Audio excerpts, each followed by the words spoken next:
Morning, everyone. Let us spend this moment to pray and to listen to the Lord. Dalhin po natin ang mga kabigatan ng ating mga buhay. At kung kayo ay nandito to celebrate special moment, then i-offer din po natin yan sa Panginoon. And let us also remember yung pong mga kapatid natin, mga kababayan, na nasa evacuation centers, iba namatayan because of the typhoon, at kung anumang mga calamities na dumating sa ating bansa. Let us all pray for them. Let us all pray for our church. Tayo po'y manahimik sa harapan ng Panginoon.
Our loving and gracious Father, we thank you, Lord, because we can finally see the sun after a week, Lord, of typhoon. Salamat, Panginoon, kasi ang pagsikat ng araw, Panginoon, ay palatandaan ng iyong kabutihan, ang iyong pangangalaga sa inyong mga anak, sa inyong creation. Thank you, Lord, na kami may nakakatipon sa umaga pong ito upang sambahin kayo, salamatan kayo. Amin pong dinadala sa inyo, Panginoon, ang mga kabigatan ng buhay ng bawat isa, mga challenges, Lord, and trials, pain and suffering. Dala-dala, Panginoon, ng ilan sa amin ngayon. We lift them up to you, Lord, for your grace. Sophisticated po masyadong mundo, but we still believe, Lord, na makapangyarihan kayo. Still believe, Lord, na may pagkilos kayo sa bawat buhay namin. And we thank you, Lord, sa pag-sustain sa aming pong mga pangangailangan. Thank you, Lord, dahil nagpapagaling po, pa rin po kayo ng mga karamdaman. We thank you, Lord, because you are always on time in providing for the needs of your children. Thank you, Lord, kasi you are still receiving prodigals, Panginoon. You are still accepting us, Lord, whenever na babalik po kami sa inyo. And we thank you because you are still talking to us. You are revealing yourself, Panginoon, sa amin. We are gathered here, Lord, to praise you and worship you. Father, speak to us. Restore us, Lord, back to you. Sa mga dumadaan, Lord, sa mga transitions ng buhay, mga sudden, abrupt na mga transitions, Lord, I pray for your grace, for your strength, for your compassion, and for your wisdom. This is our prayer in Jesus' name. Amen. Amen. Again, mga kapatid, magandang umaga po sa inyong lahat. Maaari ho bang pakibatin ninyo ang inyong mga katabi bago tayo mag-umpisa sa atin pong pag-aaral ng salita ng Panginoon? Really good to see you again, no? Parang hindi natin iniisip that the sun will be up itong week na to kasi I understand, parang isang araw lang yata ang pinasok ng mga estudyante, no? Hindi ko alam kung bad news yan or good news, pero kung estudyante ako, good news yan, no? Of course, masaya ang mga students. Pero marami ring na-miss na mga lessons. I hope that next week, this coming week, ay maganda yung panahon at makapag-aral uli ang ating mga estudyante. At makapagtrabaho din naman yung mga magulang. Opo. I understand, ang iba naman ay talagang no work, no pay. So, very challenging yung mga natural disasters na dumarating at hindi makapagtrabaho yung mga ilan sa atin. Nonetheless, we are here, mga kapatid, a manifestation that the Lord has been good to us. Dinako tayo ng Panginoon dito ngayon, palatandaan na talagang tayo po ay kinakalinga at iniingatan palagi ng ating buhay na Diyos. Last Sunday, ay pinag-usapan natin yung mga transitions ng buhay kasi ito po yung mga realidad na kailangan nating tanggapin, realidad na kailangan nating harapin at paghandaan. Kasi may mga transitions na napipredict natin na darating, pero may mga transitions na hindi mo alam kung kailan darating. At pag dumating yan, medyo talagang masalimuot yung nangyayari sa buhay mo. No? So, let's look at some biblical stories para po mas maintindihan natin, makapag-prepare tayo ng gusto. Ano ba ang mga instructions ng Panginoon sa atin when life's transitions happen sa ating pong mga buhay. Nag-usapan natin si Abraham, and he was called to obey the Lord doon sa isang malayong lugar. Today we'll be talking about the prophet Jeremiah at kung paano siyang namuhay na mayroong malalim na pag-asa katulad po nating binasa kanina. In 2008, alam po ninyo ang nangyari noon, kung kayo'y buhay na noon, no? 2008, 2009 hanggang 2010, ay nagkaroon po tayo ng tinatawag na global financial crisis. Tama po ba? Naalala niyo pa ba yun? Ang tawag doon ay recession. At ang recession, ibig sabihin yan, ay bumababa lahat ng mga negosyo, no, financial crisis, hindi may paliwanag, bagsak yung stock market. At kung bagsak ang stock market, ang gagawin ng mga investors, magpapanik yan, kukunin nila kung kanilang mga na-investor, mas lalong babagsak yan. No po? So, yan po yung ibig sabihin niyan. Naranasan niya ng buong mundo. Global financial crisis ang tawag doon. Now, this man, Warren Buffett, no, took advantage of that. Habang bumababa lahat ng negosyo, habang wini-withdraw ng mga tao yung kanilang mga investment sa mga stocks, bili naman na siya ng bili kasi mababa na. No? Mababa na yung stocks. Halimbawa, kung ang stock noon ay 100, dahil nag-pull out ng mga pera yung mga investors, naging 20 na lang. So, bili siya ng bili. At mas lalo siyang yumaman. He started investing at age 11, sometime in 1950. At mula 1950 hanggang 2008, of course, mayaman na siya noon. Pero nung 2008 hanggang 2010, mas mayaman siya noon kaysa nung 1950 hanggang 2008. Ganun siya katalinong investor. So sabi ni Warren Buffett, be fearful when others are greedy and be greedy when others are fearful. Takot kasi ang mga tao. Yung sobrang taas na mga kumpanya noon, bumabagsak yung mga stocks nila, so bili siya ng bili. And after 2 years, nagtaasan uli yun, o sino panalo? Warren Buffett. Ganun po ang buhay sa mundo when you are somehow inclined sa business or investment. Warren Buffett is an optimistic investor. Risk taker, kung gusto niyong tawagin siya ng ganyan. Now in the Bible, the prophet Jeremiah, nagkaroon siya ng ganong experience sa buhay. Of course, Jeremiah was not optimistic. He was hopeful. And his hope was based on the Word of God. Bigyan natin ng konting context ito, mga kapatid. Ano ba yung book of Jeremiah? Now, when you read the book of Jeremiah, Meron po yung karugtong, yung Lamentations. So, dapat package mo siyang basahin. Para bang, pag binasa mo yung Gospel of Luke, dapat basahin mo rin by all means yung Acts of the Apostles. Kasi sequel yan, no? Parang kay Jeremiah din. Jeremiah's ministry lasted for more or less, no? Pero parang more, more than 40 years. 627 hanggang 582 BC. 20 years old siya, more or less, nung siya tinawag ng Panginoon. At takot siya noon because he was very young. At sa tanang buhay niya bilang propeta, sa kanyang paglilingkod sa Panginoon, his life was a very painful and lonely life. Yung kanyang ministry talagang, hindi mo siya makikita na na-enjoy niya yung ministry niya.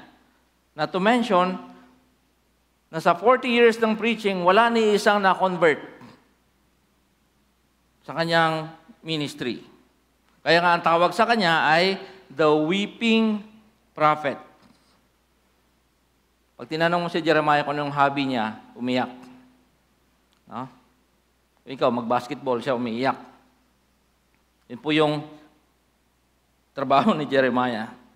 Yung overarching theme of his preaching, tatlo, judgment. Sino nga naman ang hindi malulungkot kung ang mensahe mo laging judgment? 40 years of preaching about the coming judgment. Kung mayroong judgment, meron din pong call for repentance. Kasi itong mga panahon na to na talagang sobra yung spiritual adultery ng mga Israelites. And mayroon din pong promise of restoration. What is hard to accept dito sa preaching ni Jeremiah para sa mga tao at sa mga elders, mga politicians ng Judah, is ganito kasi yung kanyang tema. Kung hindi kayo babalik kay Lord, kung magpapatuloy kayo sa buhay na yan, the Lord will send you to Babylon for 70 years. 70 years ang kontrata ng Diyos.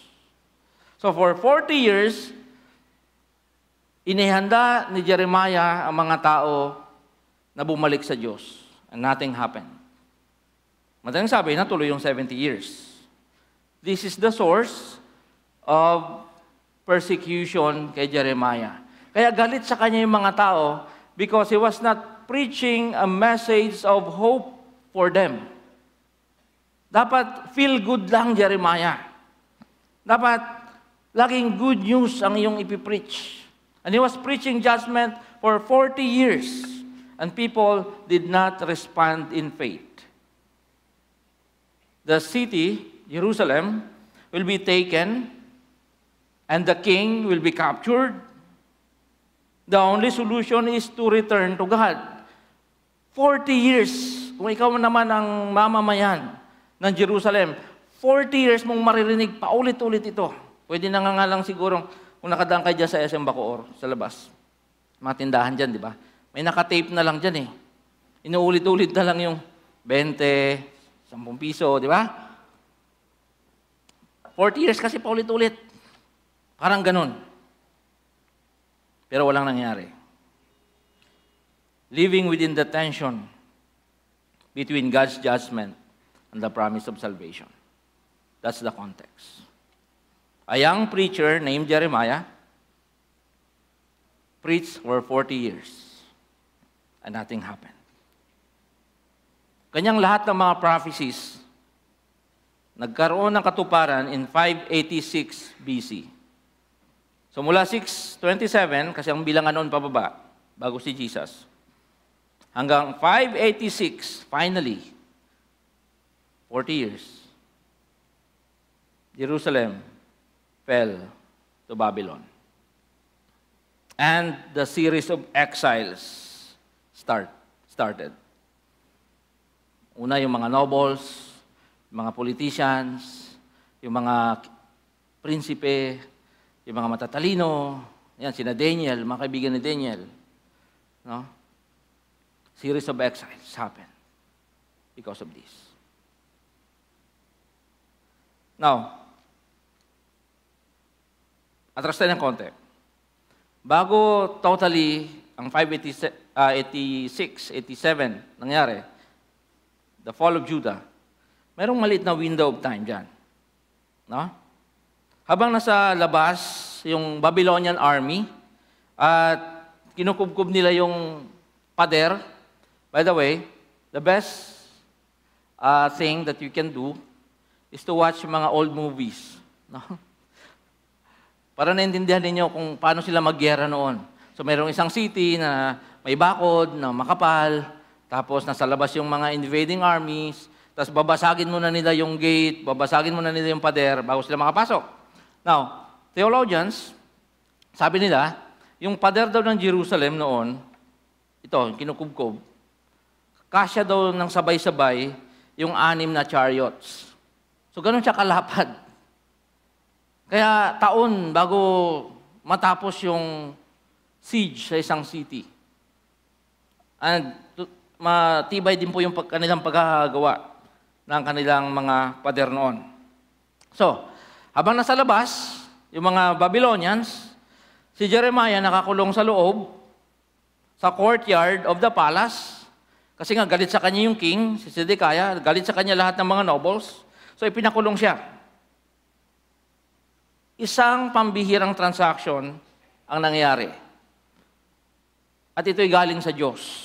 So habang parang house arrest si Jeremiah, at merong nangyaring pagkubkob sa labas, God instructed Jeremiah to purchase a lot. Umili ka ng lupa, Jeremiah, sa iyong hometown mula sa iyong relative, iyong kamag-anak. Why? Di ba para siyang out of place? Parang pambihira ito si Lord, no? Sinasakop na kami, nakakulong pa ako, tapos bibili ako ng lupa. Because God wanted Jeremiah to live in hope and believe in His promises of restoration. Sigurado kasing mangyayari yung exile. Sigurado yung 70 years. Pero sinasabi ng Panginoon, matatapos yan, I will restore this land. Binibigyan kita ng opportunity, mauna ka na mag-invest, Jeremiah. How about that? Pag-usapan natin mabuti ito, mga kapatid, kasi this is very, very practical. So, the transaction was conducted. While in prison, Jeremiah purchased the land mula kay Hanamel, ang kanyang pinsan. In the eyes of businessmen and investors, and of course politicians, calamities are actually opportunities in disguise. Pwede pa lang yung galing sa Amerika na mga corned beef, palitan ng mumurahing corned beef, bigay sa Tacloban, no? Opportunities. Sinasamantala. May mga matatalino katulad ni Warren Buffett na legal. You know, they take courage and take advantage of the situation. For example, the pandemic brought great opportunities sa mga entrepreneurial na mga tao. But God has a bigger and nobler purpose pagdating sa ating mga personal na mga buhay as Christians. So, pag-usapan natin, ano ba ibig sabihin na tayo ay mamumuhay sa ilalim ng pag-asa? Una, hopeful living requires courageous actions. Kung gusto mong mabuhay sa ilalim ng pag-asa dahil sa mga pangako ng Panginoon, kailangan mong maging matapang, kailangan mong maging malakas ang iyong loob. Go back to Jeremiah.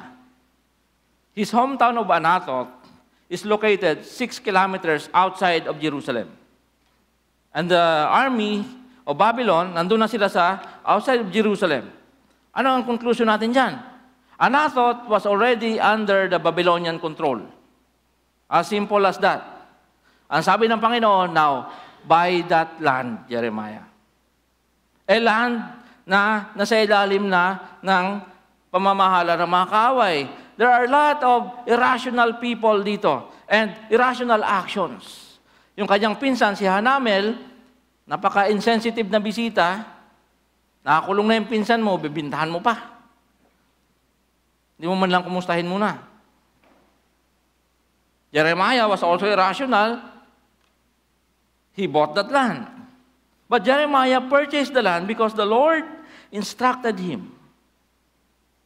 At yung kanyang present actions corresponds to his hope for the future deliverance promised by God. Jeremiah's action was not driven by market predictions. It was a faithful response to God's promise of hope. Ganun lang si Jeremiah mag-isip. Because God instructed him, bilhin mo yan because I will restore this land.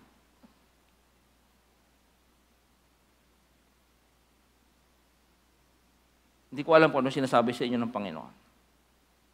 Kung may mga transitions na nangyayari sa buhay mo ngayon, and God is challenging you na maging courageous, gawin po natin, katulad ni Jeremiah. It was very irrational. And yet, Jeremiah obeyed. 32, 14 to 15. Sabi dito, ito ang utos ni Yahweh na makapangyarihan sa lahat.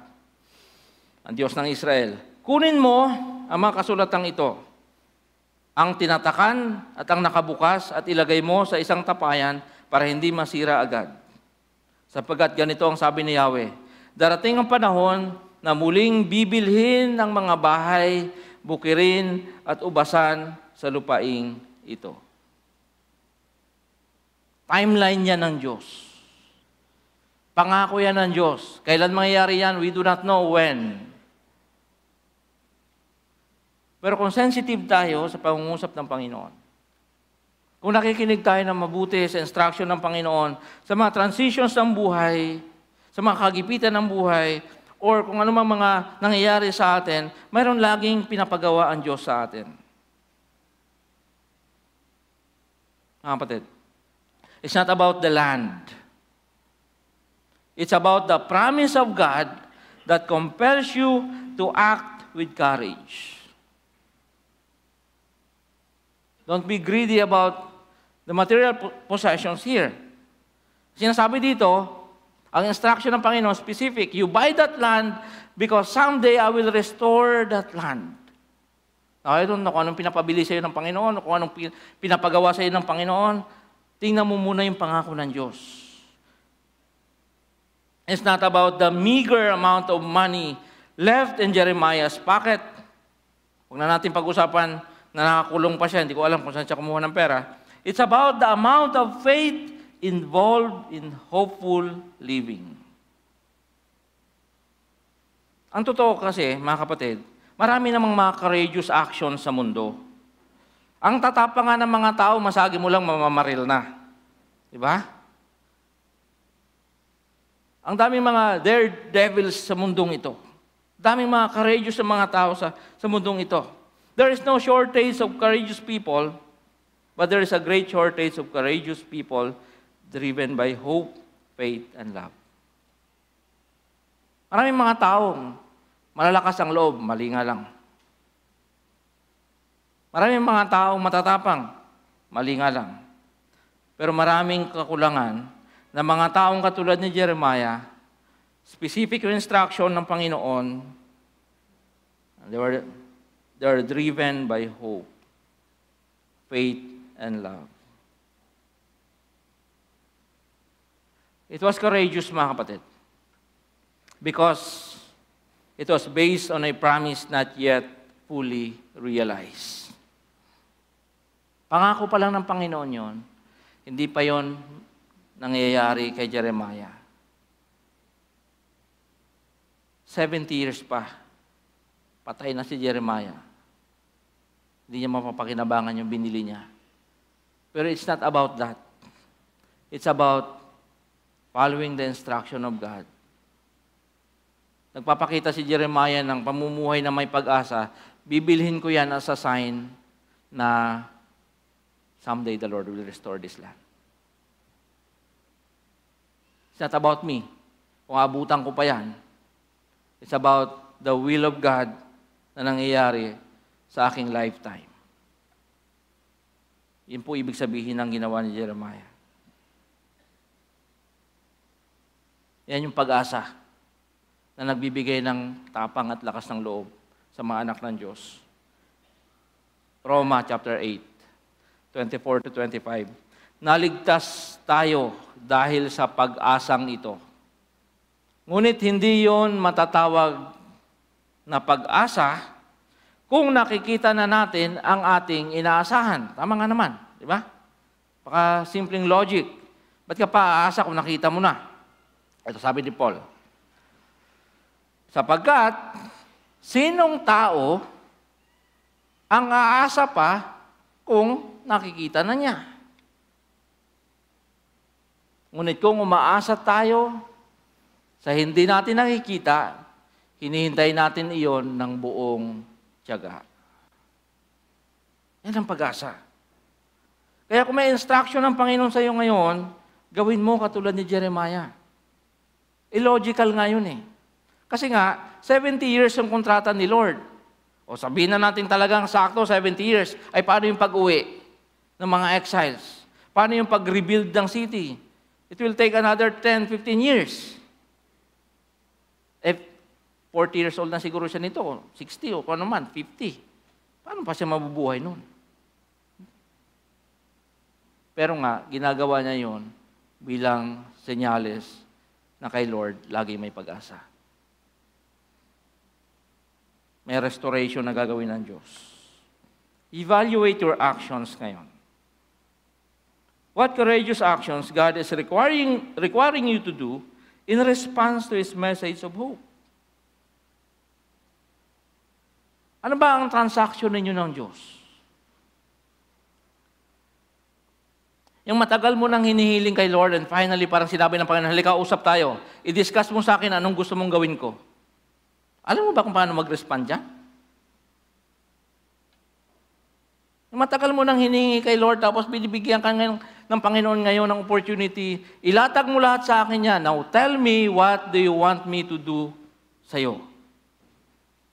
I bet sa atin, maraming hindi makakasagot ng diretso. Dahil tayo mismo, hindi rin natin alam kung ano talaga gusto natin. Tingnan natin ang salita ng Panginoon. Tingnan natin lahat ng ating mga actions ngayon. Ito ba ay tumutugma sa mensahe ng pag-asa ng Diyos? Para kay Jeremiah, mayroon siyang kapirasong lupa na bibilhin at binili niya na. Ano ang sayo? Ano ang nilalatag ng Diyos sa harapan mo ngayon?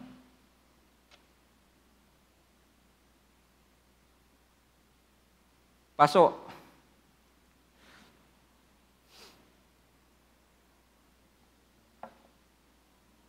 Buto ng malunggay. Tanim mo muna yan. After 70 years, makikinabang ka dyan. I don't know. Dahil lahat naman tayo, may kanya-kanyang transactions na dinadala sa Panginoon. Sinasabi lang natin dito, kapag naging klaro ba yan, at binigyan ka ng instruction na klaro din, gagawin mo ba? Katulad ni Jeremiah. Kasi pag namumuhay tayo sa ilalim ng pag-asa, kailangan ng courageous actions. Let me remind you of this. God's intentions and plans for you are always good because they reflect His very nature as our good Father. Believe me. Maaaring hindi mo pa nakikita yan ngayon, medyo malabo pa yan ngayon. Pero yung intensyon at mga plano ng Diyos sa'yo, laging mabuti yan kasi nagre-reflect yan sa Kanyang very nature as good. Minsan lang, iba yung ating interpretation dyan. Kasi meron na tayong sariling kaisipan. Kaso ang dumating ay iba. Pero laging mabuti yan. Kung yan ay galing sa Diyos. Dahil hindi ko kontrahin ng mga binibigay ng Diyos yung kanyang mismong nature as good. Pangalawa, hopeful living requires practical actions. Hindi lang courageous, but practical. Sabi ni G.K. Chesterton, sa aking mga paboritong author, sabi niya, hope is unreasonable as it is indispensable. Minsan, hindi mo maintindihan talaga yung hope, pero hindi mo rin siya pwedeng isang tabi lang. Kasi hindi ka mabubuhay without this. Since hope is based on God's promises, yung ating mga actions, hindi lang dapat courageous, dapat practical din. Practical. Paano ba? May translation pa ba ng practical? Intindihan nyo na yun. Tingnan natin kung gaano ka-practical ang ginawa ni Jeremiah. 32, 9-14. Kaya binili ko ang bukid ng pinsan kong si Hanamel sa halagang 17 pirasong pilak. Nilagdaan ko ang kasulatan ng pagkabili at tinatakan. Tumawag siya ng mga saksi at tinimbang sa harapan nila ang salaping kabayaran. Ano pang mas practical dyan sa mga yan, mga kapatid? Ito pa, pagkatapos, kinuha ko ang kasulatan ng pagkabili na tinatakan at isang kopyang nakabukas at aking binigay kay Baruch na anak ni Nerias at apo ni Maasiyas. Ito ay nasaksihan ni Hanamel na mga saksing lumagda sa kasulatan ng pagkabili at ng mga Hudyong nasa himpilan ng mga bantay. Sa harapan nilang lahat, tinagubilinan ni Jeremias si Baruch ng ganito. Ito ang utos ni Yahweh na makapangyarihan sa lahat ang Diyos ng Israel. Kunin mo ang makasulatang ito, ang tinatakan at ang nakabukas, at ilagay mo sa isang tapayan para hindi masira agad. Practical. Ang instruction ng Panginoon sa atin requires practical actions. Galing sa iyo. Kaya nga, di ba? Anong sabi ni Pablo? Spirituality. Christian maturity. Oh, sabi ni Pablo, ganito kasimple yan. Whatever you do, whether you eat or drink, do it all for the glory of God. Christianity is very practical. Living in hope is very practical. May pinagawa si Lord, ginawa ni Jeremiah, and he observed lahat ng mga detalye nun in a very practical way. Because Jeremiah believed in the supremacy of God's word, his actions were very practical. He was the preacher, after all, diba? In Jerusalem, the only preacher during his time. At kailangan niyang ipamuhay yung kanyang mensahe. Kaya ginawa niya practical. Ginawa niyang practical yung kanyang buhay. Yes, there will be judgment. But judgment is not the last word. Hope is.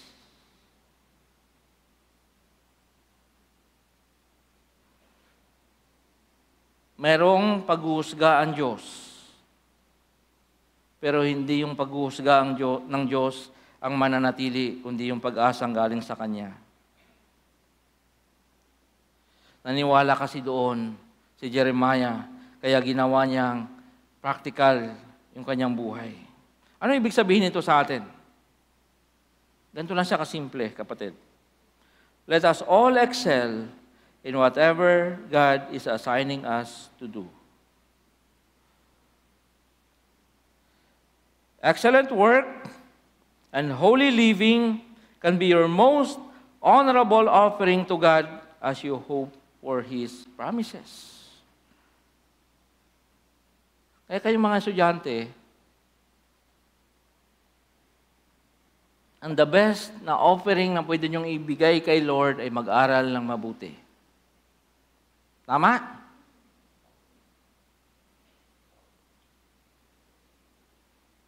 Hindi ko rin nga gano'ng masabi kay Bono kasi baka balikan niya ako eh. Ikaw, Daddy, nag-aaral ka ba nun? Kayayaan kami noon ng mga klase ko, high school. Tanghali, magbabasketball hanggang hapon na yun. Kaya nga sinasabi ko sa inyo, mag-aral kayo.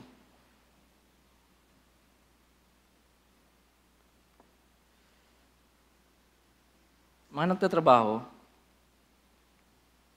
gawin ninyo lahat para kay Lord. Kasi ang buhay ay praktikal. Hindi lang intensyon ang hinahanap ng Panginoon sa iyo.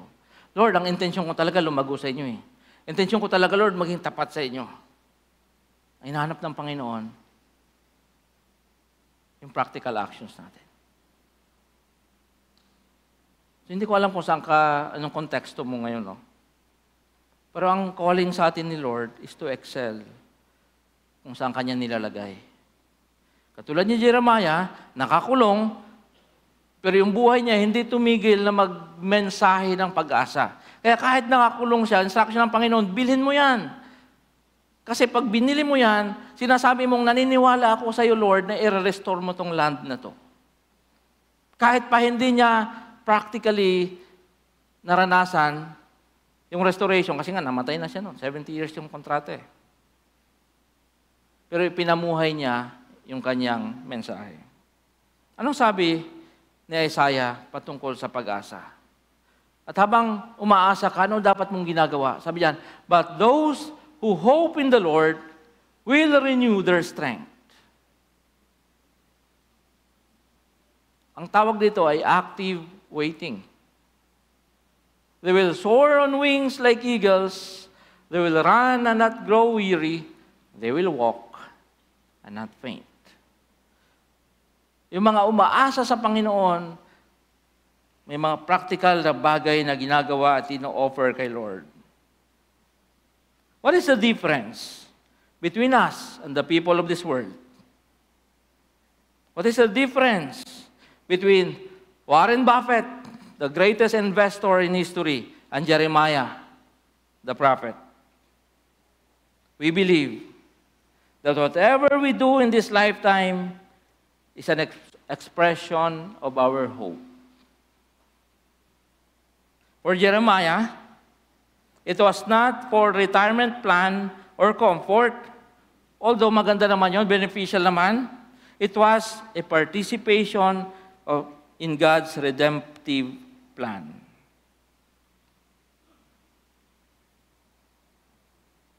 Let's see the big picture of God, mga kapatid.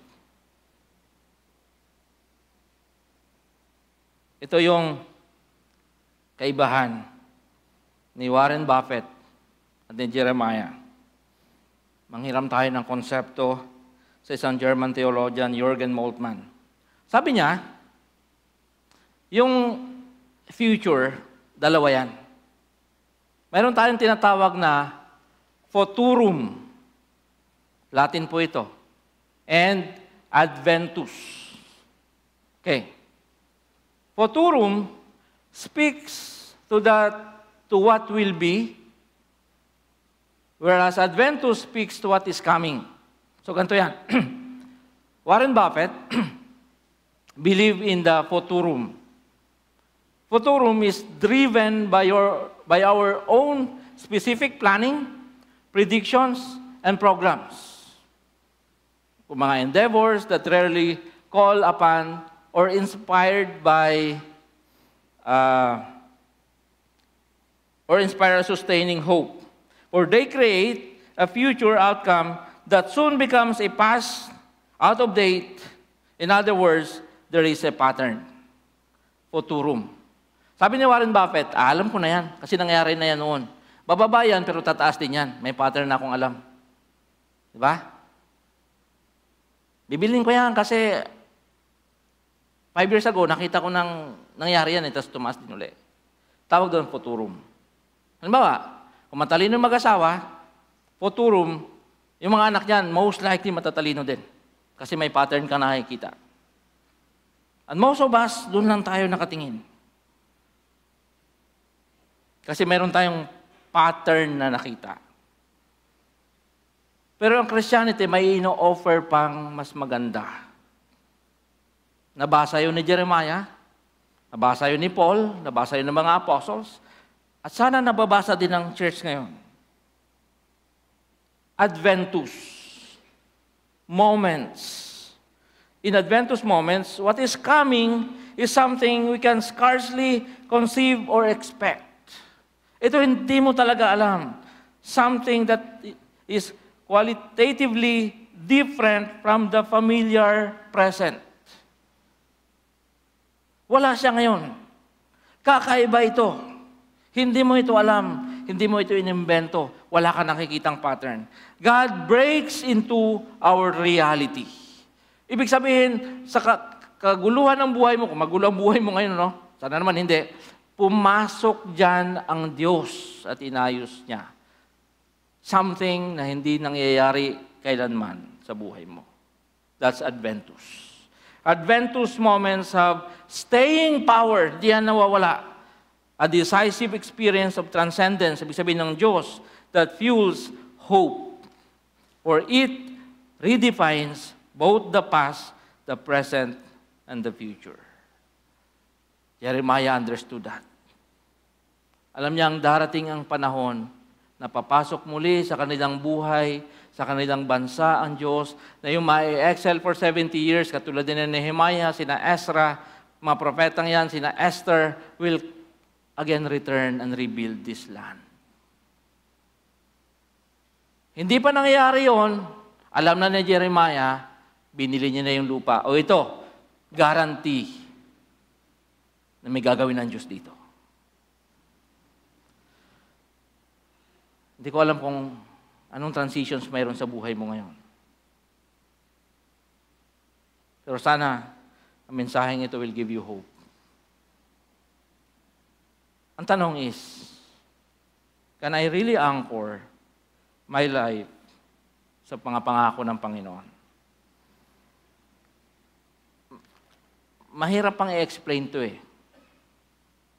Basahin na lang natin.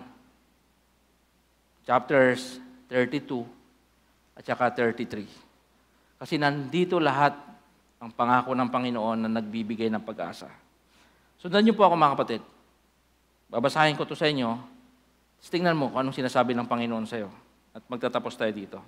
Kaya nga, sinabi ni Yahweh, ang Diyos ng Israel kay Jeremias, ipahayag mo na ang lungsod na ito'y ibibigay sa kamay ng hari ng Babylonia sa pamamagitan ng digmaan, gutom at salot.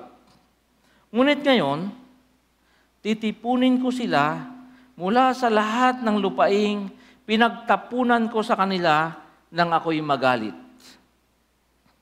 Ibabalik ko sila sa lupaing ito at ligtas na maninirahan dito. Magkakaisa sila ng puso at layunin sa pagsunod sa akin para sa kanilang kabutihan at ng kanilang mga anak. Makikipagtipan ako sa kanila ng isang walang hanggang tipan. Pagpapalain ko sila habang panahon at tuturuang sumunod sa akin ng buong puso upang hindi na sila tumalikod pa sa akin. Ikagagalak ko ang gawan sila ng kabutihan. Absorb that. No? Para bang suspicious tayo kay Lord, no? Lord, talaga bang gagawin mo ko ng mabuti? Sabi ng Panginoon, I'll do it with pleasure. Ipinapangako kong patatagin ko sila sa lupaing ito at gagawin ko ito ng buong puso't kaluluwa. Sabi ni Yahweh, kung paanong pinadalhan ko ng kapahamakan ang bayang ito, gayon ko ipagkakaloob ang kasaganaang aking ipinangako. Muling magbebentahan ng mga bukirin sa lupaing ito na ngayon wala nang naninirahan kahit tao o hayop at nasa kamay ng mga taga-Babylonia. Kaya mas maganda rin, lumaki ka sa farm. Yan. at sa pagbibilihang muli ng mga bukirin, lalagdaan at tatatakan ang mga kasulatan ng pagkabili sa harapan ng mga saksi. Wait. 70 years yan, di ba? Pero yan yung ginawa ni Jeremiah. Let's hope. Tuloy natin. Ito yung mga ganap sa Benjamin. Di ba yun na rin yun? Yung lupain ng Anatot na sa Benjamin. Sa paligid ng Jerusalem, sa mga lungsod ng Huda, sa Kaburulan, sa Sefela, at sa mga lungsod sa timog ng Huda, sapagkat ibabalik ko ang kanilang kayamanan. Muling nagpahayag si Yahweh kay Jeremias, samantalang ito ay nakabilanggo at mahigpit na binabantayan. Ganito ang sabi sa kanya, ako ang lumikha, humugis at nag-ayos ng buong daigdig. Yahweh ang aking pangalan. Kung mananalangin ka sa akin, tutugunin kita at ipahayag ko sa iyo ang mga bagay na dakila at mahiwaga na hindi mo pa nalalaman. Ako si Yahweh, ang Diyos ng Israel, ang nagsasabi nito. Basa. Pagod na ako.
That's from Jeremiah chapter 32, 36, hanggang buong chapter ng Jeremiah 33. Thank you for reading God's Word. Mga kapatid, Futurum versus Adventus. Adventus, kasi dito, ang pangako ng Panginoon, hindi lang restoration ng lupa, hindi lang restoration ng kabuhayan, at saka social activities. Pangako ng Panginoon, the Messiah, mula sa angkan ni David. At yan ay pangakong hanggang ngayon, nagbibigay ng pag-asa at lakas sa atin habang ating hinihintay. Conclusion is this: let's live with hope in God's Word, especially during life's painful transitions. Father, we thank you for being with us, Lord, kahit sa mga masalimuot na detalye at bahagi namin mga buhay. Teach us, Lord, to live with courage and hope. In Jesus' name we pray. Amen. Amen. Tayo po ay mga taong may pag-asa sa ating mga puso. Tayo pong lahat ay tumayo. Atin pong awitan ng ating Panginoon.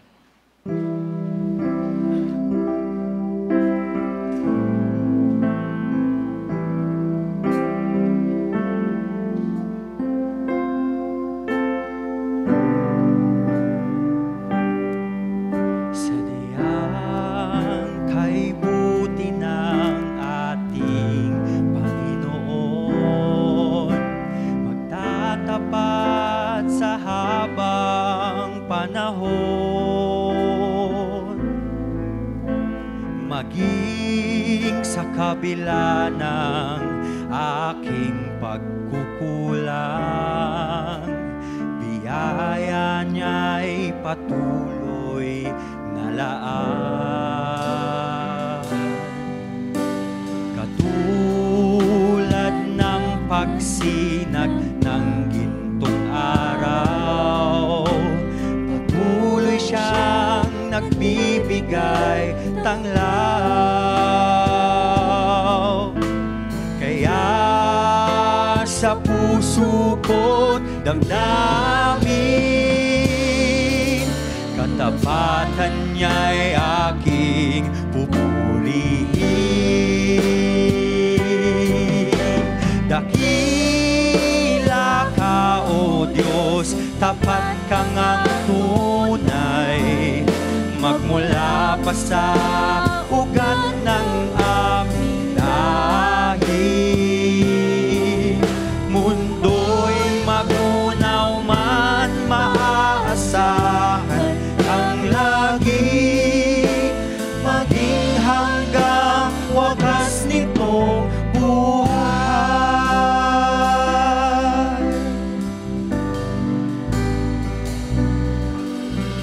Kaya Diyos, ika'y aking pupurihin, sa buong mundo'y aking aawitin. Dakilang iyong katapatan, pag-ibig mo'y walang hanggan. Dakila ka, O Diyos, tapat kang ang tunay, magmula pa sa ugat ng aming lahi. Mundo'y magunaw man, maaasahan kang lagi, maging hanggang wakas nito buhay. Dakila ka, O Diyos, sa habang panahon, katapatan mo'y matibay na sandigan.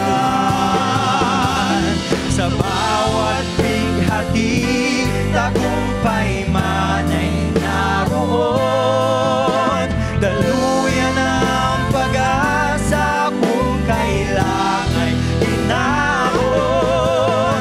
Pag-ibig mo'y alay sa amin noon hanggang ngayon.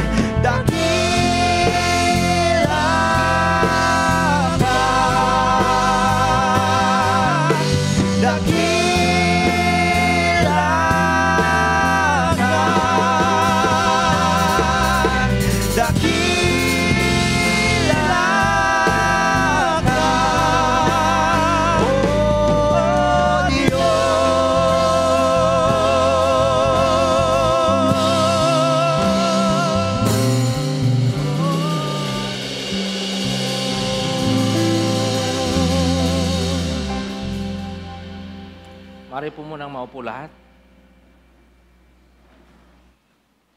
Bago tayo magtapos ay atin po munang panalangin, pasalamatan, i-appreciate. Dahil ang mundo po ngayon ay nagse-celebrate ng Grandparents' Day. Okay?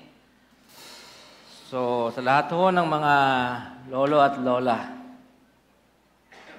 umamin na ho kayo. No? Tumayo ho tayong lahat para ma-recognize kayo ng church at mabati po kayo. Ayan.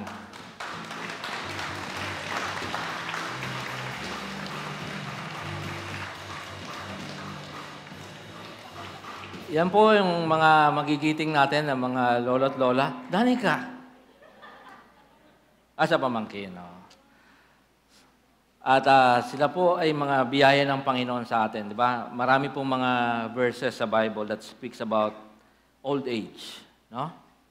At kung paano sila ay pinangalagaan ng Panginoon. At sila naman ngayon nangangalaga sa younger generation. Ganun naman po, di ba?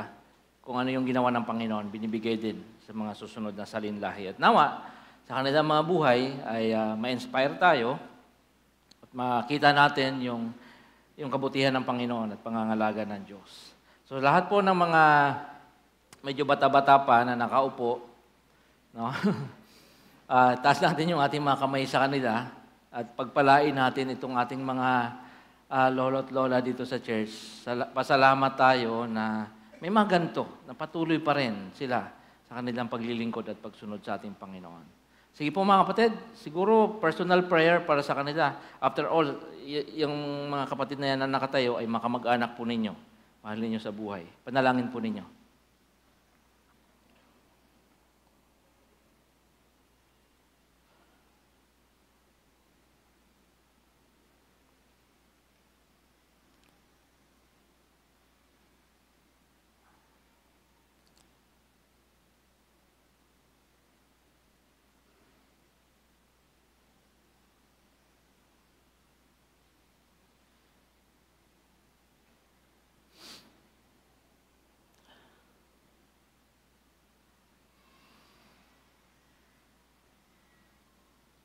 Panginoon, namin pong labis na pinagpapasalamat sa inyo na sa iglesyang ito, may mga lolo at lolang mga tapat na nagsisikap na sumunod sa inyo, Panginoon.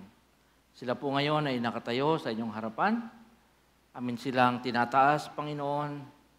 Nagpapasalamat kami sa inyo pong pangako at patuloy ng pagkilos sa kanila. Pagpapalang binibigay niyo sa kanila sa bawat araw, lalo po, Panginoon, sa aspeto ng kalakasan at kalusugan.